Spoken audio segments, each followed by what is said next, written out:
level lama.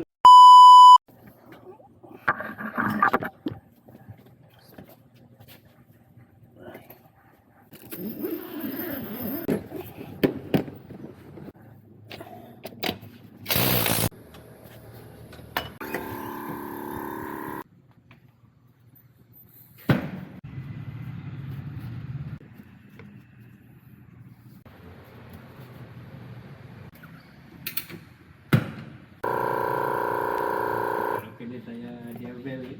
Alah, level lama sikit lah. Kalau biasa lepas. Kalau nak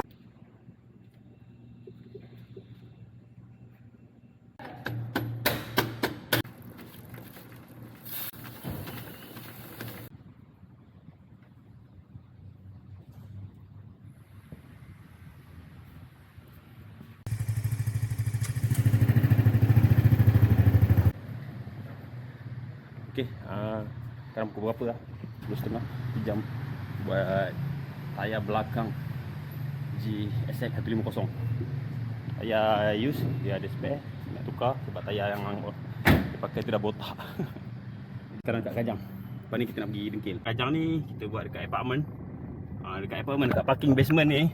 Kita boleh buat juga dekat rumah landed ke, rumah apartment ke, office ke. Office biasa ada basement lah, parking basement lah. Kita boleh buat insyaAllah. Tadi korang tengok bateri kompresor aku dah kong. Cas bateri spare, yang bateri yang dah habis tadi tu aku tak sempat. Macam mana aku buat? First kali kalau aku, kau boleh je pergi dekat surau ke masjid ke, kita cas lah kejap kan. Tapi aku ada cara lain.